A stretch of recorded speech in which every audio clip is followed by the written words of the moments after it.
여러분 안녕하십니까? 광주 MBC 뉴스투데이 시작합니다. 먼저 오늘의 주요 뉴스입니다. 최근 유행하고 있는 코로나 바이러스는 치료가 더 어렵다는 의료진들의 소견이 잇따르고 있습니다. 보건당국이 원인을 밝히기 위해 심층 조사에 착수했습니다. 클럽을 빌려 춤파티를 연 외국인들과 업주가 입건됐습니다. 실내에서 50인 이상 모일 수 없다는 방역수칙을 위반한 혐의를 받고 있습니다. 민주당 대표 선거에 출마한 이낙연 의원은 짧은 기간 불꽃처럼 일하겠다며 당원과 시민들의 지지를 호소했습니다. 광주 전남 정수장과 수돗물에서는 유충이 발견되지 않았습니다. 상수도본부는 관리를 강화하고 있습니다. 코로나19 2차 유행 이후 광주 확진자들의 바이러스 유형인 GH 유형은 전파력은 높은 반면 증상은 약한 특징을 갖고 있습니다. 광주의 확진자들 역시 절반이 무증상 상태로 확진 판정을 받았는데요. 증세가 빠르게 나빠지고 또 치료도 쉽지 않다는 의료진들의 소견이 나오고 있어 보건당국이 긴장하고 있습니다. 우종훈 기자가 취재했습니다. 지난 27일 이후 광주 확진자 154명 가운데 절반에 가까운 67명이 무증상 확진자입니다. 대전 방문 판매를 포함해 2차 유행 이후 광주 확진자들은 초기 유행한 바이러스가 변이된 GH 유형으로 분류되는데 방역당국은 GH 바이러스 특징이 무증상 확진자는 많지만 다른 바이러스보다 전파력은 높은 것으로 보고 있습니다. GH 그룹의 바이러스가 주로 유행 중이며 또 인체 세포 감염 부위와 결합을 잘하여 전파력이 높을 거라고 추정을 하고 있습니다. 그런데 의료진들 사이에선 GH 유형이 다른 바이러스보다 세포에서 증식되는 속도가 빨라 치료가 더욱 어렵다는 소견이 나옵니다. 확진자들의 상태가 빠르게 나빠지는 경우가 많아 무증상 확진자라도 안심할 수 없다는 겁니다. 실제 광주에서 코로나로 숨진 확진자 2명도 무증상 확진자지만 입원 후 상태가 급격히 나빠져 안타깝게 숨을 거뒀습니다. 현재 광주의 확진자 가운데 중등도 이상의 환자는 3명이 늘어 10명이 됐고 이 중 중증 환자로 분류된 5명 중 3명도 무증상 상태에서 확진 판정을 받았지만 현재 병원에서 산소 공급을 받고 있습니다. 현재 치료에 임하고 계시는 교수님들이 이제 상반기하고는 약간 양상은 다르다라고 이제 느끼시는 것 같아요. 그래서 광주시와 질병관리본부는 GH 유형의 특성이 확진자들의 병세 악화와 어떤 연관성이 있는지 모니터링을 진행하고 있습니다. MBC 뉴스 우종훈입니다. 클럽을 빌려 춤판을 벌인 외국인들이 입건됐습니다. 실내에서 50인 이상 모일 수 없다는 행정명령을 어겼기 때문인데요. 술 마시고 서로 싸우는 통에 이 같은 사실이 들통났습니다. 이다현 기자입니다. 광주의 한 클럽 안, 빈자리가 보이지 않을 정도로 외국인들로 꽉 찼습니다. 무대에선 춤을 추고 서로 술잔을 건네기도 합니다. 친목을 위해 보인 우즈베키스탄 출신 외국인들의 모습입니다. 이곳에 보인 외국인들은 대부분 마스크를 쓰고 있었지만 50인 이상 모이지 말라는 행정명령을 어겼습니다. 클럽에 모인 이들은 60여 명으로 사회적 거리두기 2단계 방역수칙 위반입니다. 출입자 명부를 쓰고 있는가 여부랑 그다음에 발열 체크하는지 그다음에 이거 방역수칙 지키는지 그다음에 숫자가 50명이 넘어서는지 뭐 이런 거 지금 집중으로 보고 있거든요. 이들은 18일 오후 5시부터 13시간 동안 클럽 업주 A씨에게 클럽을 빌렸습니다. 모임이 시작된 지 5시간이 지났을 무렵 첩보를 입수한 경찰과 지자체가 단속에 나가기도 했지만 당시에는 클럽에 20여 명만 있어 문제가 되지 않았습니다. 하지만 시간이 흐를수록 외국인들이 더 모이기 시작했고 결국 모임에 참석한 사람들 사이에 다툼이 발생한 것 같다는 신고를 받고 출동한 경찰에 적발됐습니다. 수사하는 그런 신고를 받고 우리 지역경찰과 우리 강력팀이 현장에 나가 보니까 약 50명이 넘는 인원들이 이렇게 운집에 있는 것을 확인을 하고 경찰은 클럽을 빌려준 업주 55살 A씨와 모임을 주최한 외국인 B씨 등 4명을 감염병 예방 및 관리에 관한 법률 위반 혐의로 입건했습니다. 한편 광주시는 지금까지 집합금지 명령을 위반한 유흥시설 등 9개 업소 47명을 경찰에 고발했습니다. MBC 뉴스 이다현입니다. 코로나 이후의 교육을 어떻게 준비해야 할지 교육당국의 고민이 많은데요. 마을 공동체를 살려 교육을 보완하는 시도가 주목을 받고 있습니다. 유은혜 교육부 장관도 큰 관심을 보였습니다. 조희원 기자입니다. 하천에 사는 플라나리아를 관찰하고 철새가 남긴 흔적을 따라가 봅니다. 플리포로 장난감을 만들고 확대경으로 꽃의 구조도 들여다봅니다. 순천 마을교육활동가들이 순천의 대표 하천인 동천을 소개하기 위해 발로 뛰어 만든 교육과정입니다. 포스트 코로나 시대 학교 밖 교육 운영 사례를 논의하는 포럼에서 가장 주목을 받은 건 동천의 생태 환경을 교육에 접목하기 위한 마을교육 활동가들의 노력이었습니다. 학교에서 하지 못한 배움을 마을에서 가능케 하는 다양한 학습 생태계가 요구됩니다. 마을 교육력이 회복되어야 지속 가능한 지역교육 생태계가 조성될 것이라고 생각하고 있습니다. 다양한 교육 주체들이 매달 한 차례씩 모여 교육의 방향을 협의하는 정담회도 전국에서 본받을 만한 사례로 소개됐습니다. 긍정적인 반응뿐 아니라 비판적인 제안도 나왔습니다. 학부모들은 교육의 지속성을 위한 제언을 정물성이 있는 인재로 키워드실 수 있도록 진행 기간을 좀 오래 있었으면 좋겠습니다. 현장 교사는 현장의 요구에 적극 관심을 가져달라는 부탁을 전했습니다. 저희들이 말하지 않아도 비도 오셔서 뭘 도와줄지 이렇게 먼저 이렇게 손을 뻗쳐야지 훨씬 좋겠다는 생각도 많이 했었거든요. 포럼에 참석한 유은혜 교육부 장관은 감동이라는 표현까지 써가며 관심을 보였습니다. 교육지원청과 주민들, 학교가 실제로 이 협업의 사례들은 정말 감동 깊게 여러 가지 협력 사례나 정책 제언과 같은 이야기들 앞으로의 교육 정책에도 잘 수렴되고 반영될 수 있도록. 유 장관은 나아가 구체적인 지원책을 마련하겠다는 의지를 밝혀 전국화의 계기가 마련될 수 있을지 주목됩니다. MBC 뉴스 조희원입니다. 오늘은 1년 중 가장 덥다는 절기 대서입니다. 하지만 이 더위보다는 장맛비에 대한 대비를 하셔야겠습니다. 현재 레이더 영상 보시면 오늘도 장마 전선이 우리 지역 부근에 머물면서 비가 내리고 있는 상태인데요. 지난 새벽 사이 세찬 비가 쏟아졌지만 지금은 강한 비는 잦아든 상태입니다. 이 비는 모레까지 이어지겠는데요. 이따금씩 국지적으로 강한 비가 쏟아질 수 있어서 주의하셔야겠습니다. 우선 내일까지 예상되는 강수량은 광주 전남에 50에서 100mm고요. 많은 곳은 150mm 이상의 큰 비가 쏟아질 가능성이 있습니다. 이미 비가 자주 내렸기 때문에 지반이 약해져 있는 상태입니다. 더 각별한 주의가 필요하겠습니다.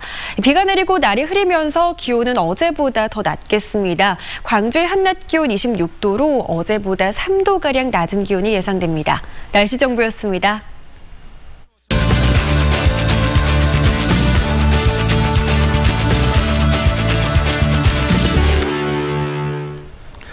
코로나19가 장기화되고 휴가철이 다가오면서 유기동물 보호소에서 한숨이 깊어지고 있습니다. 입양 상담은 현저히 줄어든 반면 보호소에 들어오는 유기동물의 수는 꾸준히 늘고 있기 때문인데요. 유기동물 수가 계속 증가하면 안락사 같은 특단의 조치도 불가피합니다. 광주시 동물보호소를 맡고 있는 사단법인 가치보듬 조경 대표와 좀 더 자세하게 이야기 나눠보겠습니다. 안녕하십니까? 네, 대표님 안녕하십니까? 네, 안녕하십니까? 네, 코로나19가 확산되면서 유기동물을 입양하겠다는 그 문의도 어떻게 많이 줄었습니까? 예, 코로나19 확산 방지를 위한 광주광역시의 사회적 거리두기 2차 2단계의 격상이 이어지면서 저희 광주 동물보호소도 일반인의 출입을 제한하고 있다 보니까 입양자의 문의가 준 것도 있고 또 작년 대비 입양 문의가 현저히 줄어들어서 작년 7월의 경우 93두가 입양된 반면 올해 7월의 경우는 38두의 입양에 그쳐 현재 약 60%가량의 입양이 줄었다고 봅니다. 네, 또 이번 코로나19 때문에 유기동물 개체수 자체가 늘었다고 보십니까? 이 유기동물의 발생 두수는 매년 꾸준히 늘어나고 있는 것은 맞고요.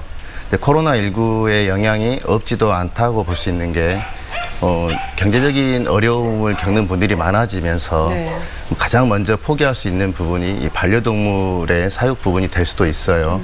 그래서 코로나19가 창궐한 이후부터 유기동물이 더 늘어나고 있는 거는 맞습니다. 아, 그렇군요. 예. 또 휴가철만 되면 그 유기되는 반려동물의 수가 는다는 그런 말들이 있잖아요. 그것도 사실인가요?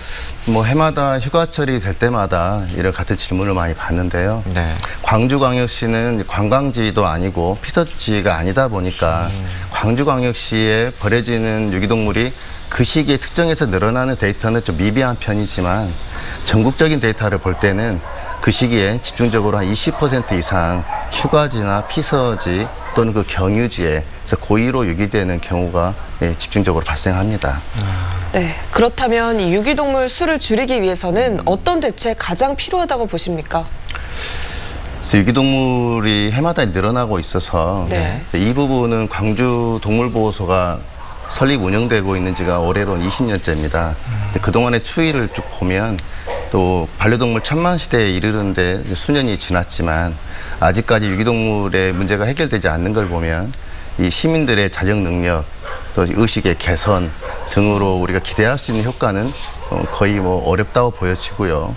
이 유기동물에 대한 해결 방안은 제 개인적인 생각입니다만은 정부나 국회가 좀 적극적으로 나서서 예컨대 동물등록제가 시행된 지가 벌써 7년째 되고 있지만 아직도 그 등록률이 10%대인 것을 보면 그 외국의 그 독일의 사례처럼 네. 정부나 국회가 좀 나서서 생산, 판매, 유통업을 좀 규제를 강화하고 또 강력한 동물보호법을 제정한다거나 또 동물등록제 같은 법을 만들어 놓고 시행이 안 될 때는 또 강력하게 단속을 할 수 있는 그런 현실적인 방안을 만들어서 현행 과태료 부분을 벌금으로 상향한다든가 해서 수사권에 있는 경찰권으로 넘기든가 이런 강력한 법 제도적인 견인만이 이 유기동물 문제를 해결할 수 있고 이래로 발생하는 사회적 비용이나 국민적 정서를 반영할 수 있는 그런 강력한 법 제도만이 이 문제를 해결할 수 있는 유일한 방법이라고 생각합니다. 네, 우리 반려동물을 키우는 분들께 하고 싶은 말씀 있으시면 해주시죠. 네. 앞으로 그 반려동물을 계획하고 계신 분이 있다면 본인의 사육 여건 등을 좀 신중히 고려를 좀 깊게 해주셔서 결정하시기 바라고요. 또 현재 반려동물을 키우고 계시는 분들이 계시다면 그분들은 뭐 10가구에서 3, 4가구는 키우신다고 그래요. 그분들은 반려인으로서 해야 될 그 동물 등록제나 이름표 착용 같은 의무를 좀 다해 주시고 또 생명윤리에 대한 책임을 좀 다해 주셔서 길거리에서 고통받고 죽어가는 그런 아이들이 좀 줄어들기를 염원합니다. 네, 유기동물 줄이기 위한 관련 대책들과 더불어 반려동물에 대한 책임감이 무엇보다 중요하겠습니다. 오늘 말씀 잘 들었습니다. 고맙습니다. 감사합니다.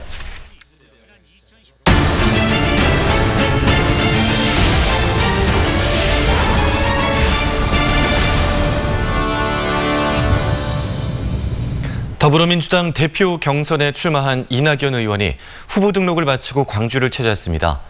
당대표가 되더라도 임기가 7개월밖에 되지 않는 상황이라 이 의원은 짧다면 짧은 기간 불꽃처럼 일하겠다며 흔들림 없는 지지를 호소했습니다. 이계상 기자입니다. 민주당 대표에 도전하는 이낙연 의원이 후보 등록 이후 국립 5.18 민주묘지를 참배했습니다. 유력 대권 주자라는 점에서 이 의원과 함께 지지자들이 몰려들었습니다. 이 의원은 방명록에 5월 정신을 되새겨 국난 극복에 혼신의 노력을 다하겠다고 썼고 새로 조성된 이 묘역을 둘러보며 5.18 관련 과제 등에 대한 의견을 나눴습니다. 이 묘역이라 하는데 불 구덩입니다. 어떤 대안이 없을까요? 예, 아까 문 회장님한테 그 말씀을 들었습니다. 한번 지혜를 모아보도록 하겠습니다. 예, 고맙습니다. 이낙연 의원은 당대표에 당선되더라도 내년 3월까지밖에 못한다는 비판을 의식한 듯 기자간담회에서 질문을 받기도 전에 짧은 기간 불꽃처럼 일하겠다고 강조했습니다. 3중 4등으로 겹쳐 있고 또 그런 위기를 거대 여당을 이끌어가면서 대처해야 하는 막중한 책임을 제가 외면할 수 없다는 판단에 이르렀기 때문에 출마를 결심했습니다. 행정수도 이전 문제와 관련해서는 여야 합의를 통해 추진하면 헌법재판소의 판단도 달라질 것이라고 밝히고 코로나19 위기 대응을 명분으로 수도권 규제를 완화시킬 경우 지역 간 불균형을 초래할 것이라며 국가균형발전 뉴딜을 정부에 제안했습니다. 민주당 당대표 경선은 박주민 의원이 뛰어들면서 3파전으로 확대됐고 김부겸 의원은 이번 주 목요일에 다시 광주를 방문해서 민주당 텃밭인 호남의 지지를 호소할 예정입니다. MBC 뉴스 이계상입니다. 한편 광주 MBC 시사 프로그램에 출연한 이낙연 의원은 민주당과 지역 현안에 대해 비교적 자유롭게 생각을 밝혔습니다. 하지만 대권 주자로 경쟁하고 있는 이재명 경기도지사에 대해서는 한사코 말을 아꼈습니다. 김철원 기자가 보도합니다. 이낙연 의원은 최근 그린벨트 문제와 관련해 당정청이 보인 엇박자에 대해 안타까워했습니다. 제가 정부에 있을 때 늘 그런 생각을 했어요. 토론은 비공개로 하고 결론이 나면 딴소리 하지 말고 한 목소리로 갔으면 좋겠다. 왜냐 그러면 부동산은 대단히 민감한 곳이어서 누가 어떤 말을 하느냐에 따라서 막 영향을 받거든요. 서울시장과 부산시장의 잇따른 성추행 의혹과 관련해서도 여성과 청년을 위한 당 차원의 대책 마련이 필요하다고 말했습니다. 우선은 여성과 청년층의 감성이 실시간으로 당에 들어올 수 있는 통로를 만들어야겠다 이렇게 생각을 합니다. 지역 최대 현안인 광주 군공항 이전과 관련해서는 전남도민들에게 이렇게 당부했습니다. 우리 전남도민들께 제가 부탁을 드리자면 실용주의적으로 생각해 주셨으면 좋겠다. 어느 것이 이익일까? 군공항에 오면 소음은 간간히 있습니다. 그런데 소음이 안 들릴 만한 곳에 두면 될 거 아니에요. 대권 주자 경쟁에서 격차를 좁혀오고 있는 이재명 경기지사에 대해서는 말을 아꼈습니다. 사이다 총리 사이다 발언했는데 또 이재명 지사가 또 사이다 하면 사이다 했는데 두 분의 서로 사이다 맛이 좀 다를 것 같다는 생각이 듭니다. 그렇지 않을까요? 예, 뭐 잘 모르겠습니다만 호남 출신이어서 대권 도전에 불리한 것 아니냐는 질문에는 이렇게 답했습니다. 강제직. 이걸 뭐 숨길 수도 없는 것이고요. 그것이 무슨 흠이 되지는 않는 것 아닌가요? 제가 전라남도 어디서 태어났다는 것을 왜 그게 문제가 되지요? MBC 뉴스 김철원입니다. 민주당의 최고위원 후보인 염태영 수원시장이 광주에서 출마 기자회견을 갖고 적극적인 지지를 호소했습니다. 염태영 수원시장은 최고위원 출마 선언 이후 첫 행선지로 민주화의 성지 광주를 찾았다며 5.18 광주 정신을 되살리고 지방자치의 불꽃을 피우겠다고 밝혔습니다. 염 시장은 기초자치단체장으로 민주당 최고위원에 도전하기는 자신이 세 번째라며 이번에는 좌절되지 않도록 지지해 줄 것을 요청했습니다. 이에 앞서 광주 지역 5개 자치구 구청장들은 풀뿌리 민주주의 성공을 위해 염 시장에 대한 지지를 선언했습니다. 최근 인천 등 수도권 수돗물에서 유충이 발견된 것과 관련해 광주시와 전라남도가 정수시설을 긴급 점검한 결과 유충이 발견되지 않은 것으로 나타났습니다. 광주시는 오는 9월 준공을 목표로 시운전을 하고 있는 용현 정수장의 고도 정수 처리 관련 시설물을 점검한 결과 유충은 발견되지 않았다고 밝혔습니다. 전라남도의 긴급 점검에서도 유충은 나오지 않았고 의심 신고도 접수되지 않았습니다. 학교 운동부의 인권 침해 실태를 파악하기 위해 온라인 전수조사가 실시됩니다. 광주시 교육청은 학교 운동부를 운영하고 있는 초중고등학교 129곳을 대상으로 오는 27일부터 이틀 동안 학습권 보장과 인권 침해 실태 파악을 위한 온라인 전수조사를 실시하기로 했습니다. 또 학생 선수가 많은 야구나 축구 지도자 23명을 대상으로 스포츠 인권 교육도 실시할 예정입니다.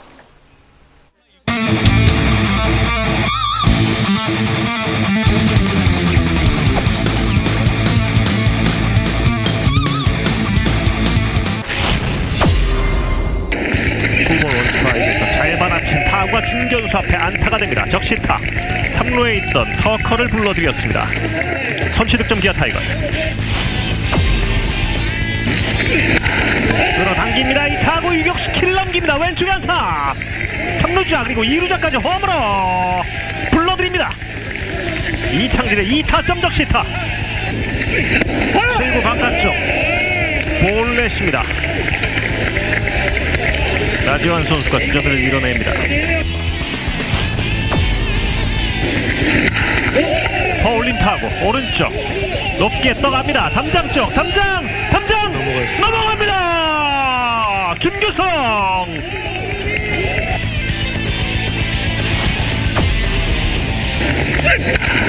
밀어냅니다. 이 타구 우중간에 떨어집니다. 황대인이 3루를 돕니다. 홈으로 들어옵니다. 투스키 넘겼고 중견수 앞에 안타. 오선우가 3루를 돕니다. 홈으로 들어옵니다. 왼쪽 높게 멀리 담장 넘어갑니다. 몸쪽 공 끌어당겼습니다. 오른쪽 강한 타구인데요. 우익스키를 넘겼습니다. 이창진이 홈으로 들어옵니다.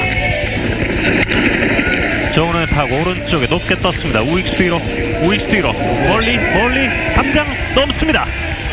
늦게 터지기는 했습니다만 이 홈런이 하나 타선에 전체적으로 어떤 자신감이 좀 생겼으면 좋겠어요. 예. 못하는 왼손 새끼손가락이. 예. 최진행 선수는 3구 3진 돌아서면서 결국 삼진으로 오늘 경기를 끝내는 서덕원 투수였습니다. 광주시가 2045년까지 국내 최초로 에너지 자립도시를 실현하겠다고 선언했습니다. 광주시는 광주형 AI 그린 뉴딜 비전 보고회에서 오는 2030년까지 기업에 필요한 모든 전력을 친환경 재생 에너지로 만들고 오는 2045년에는 외부에서 전력을 공급받지 않고 광주의 모든 전력을 재생 에너지로 직접 충당하겠다고 밝혔습니다. 이를 통해 30조 원의 생산 효과와 13만 명의 고용 창출 효과가 나타날 것으로 기대했습니다. 한국전력이 코로나19 여파로 수출에 어려움을 겪고 있는 중소기업에 비대면 수출 상담 지원을 확대하기로 했습니다. 한국전력은 중소협력업체 20곳을 대상으로 화상 수출 상담회를 개최한 데 이어 온라인 수출 상품관과 에너지 기술 마켓 등 비대면 판로 개척을 위한 지원 사업을 확대하고 있다고 밝혔습니다. 화상 수출 상담에 참가한 중소기업들은 수출 상담 126건과 상담 금액 1,000억 원 규모의 실적을 달성했습니다.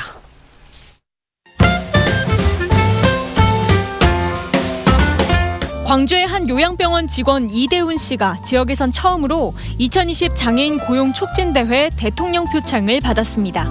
장애인 고용 촉진대회는 장애인 고용 활성화에 기여한 사업주와 노동자에 포상하는 행사인데요. 이대훈 씨는 10대 시절 지적 장애 판정을 받았지만 이후 노력해 우수 직원으로 선정되기도 했습니다.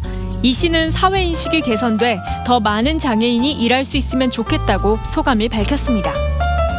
만 19세에서 39세까지 광주시에 주소를 둔 무주택자를 대상으로 주택 임차 보증금 이자 지원 사업이 진행되고 있습니다. 대출 금리는 연 2.5%로 최대 7천만 원까지 융자를 받을 수 있는데요. 이 중 2차 보전 금리는 연 2%입니다. 전월세 전환율이 7.3% 이하인 주택, 주거용 오피스텔 계약 예정자가 대상이고요.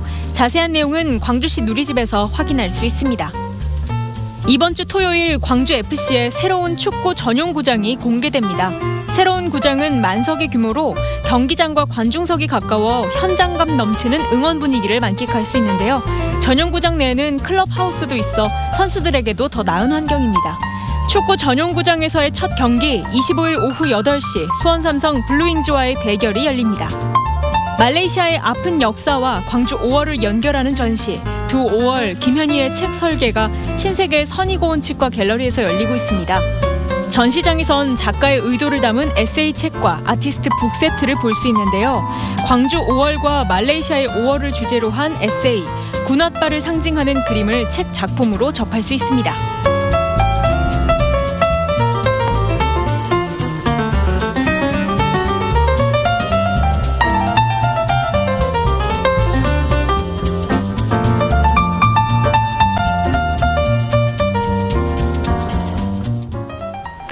오늘은 1년 중 가장 덥다는 절기 대서입니다. 하지만 비가 내리면서 심한 더위는 없겠습니다. 더위보다는 장맛비에 대한 대비를 잘 하셔야겠습니다. 현재 레이더 영상 보시면 오늘도 장마 전선이 우리 지역 부근에 머물면서 비가 내리고 있는데요. 지난 새벽 사이 해안 지역에서는 호우특보도 내려진 가운데 세찬 비가 이어졌습니다. 지금은 특보는 모두 해제된 상태고요. 강한 비는 잦아든 상태인데요. 다음 주까지 비가 오락가락 이어지겠지만 모레까지 특히 강하고 많은 비가 집중되겠습니다. 우선 내일까지 예상되는 강수량은 광주 전남에 50에서 100mm고요. 남해안과 지리산 부근에서는 150mm 이상의 더 큰 비가 쏟아질 수 있겠습니다. 이미 비가 자주 내린 상태이기 때문에 국지적으로 강한 비가 내릴 수 있어서 더 각별한 주의가 필요하겠습니다. 비가 내리고 날이 흐리면서 기온은 어제보다 더 낮겠습니다. 광주의 한낮 기온 26도로 어제보다 3도가량 더 낮은 기온이 예상됩니다. 목포의 낮 기온은 24도로 예상되고요. 완도의 낮 기온 26도 보이겠습니다. 구리의 낮 기온도 26도로 예상됩니다. 바다의 물결은 최고 1.5m에서 2m로 일겠는데요. 많은 비가 내리는 모레까지는 해상에서도 천둥, 번개가 동반되겠고 바람도 강하게 불겠습니다. 다음 주까지 비 소식이 들어있는데요. 장마 전선이 오르락 내리락 하면서 예보가 변동될 가능성이 있습니다. 기상정보 확인 잘 하셔야겠습니다. 날씨 정보였습니다. 이상으로 광주 MBC 뉴스투데이를 마칩니다. 함께해 주신 여러분 고맙습니다.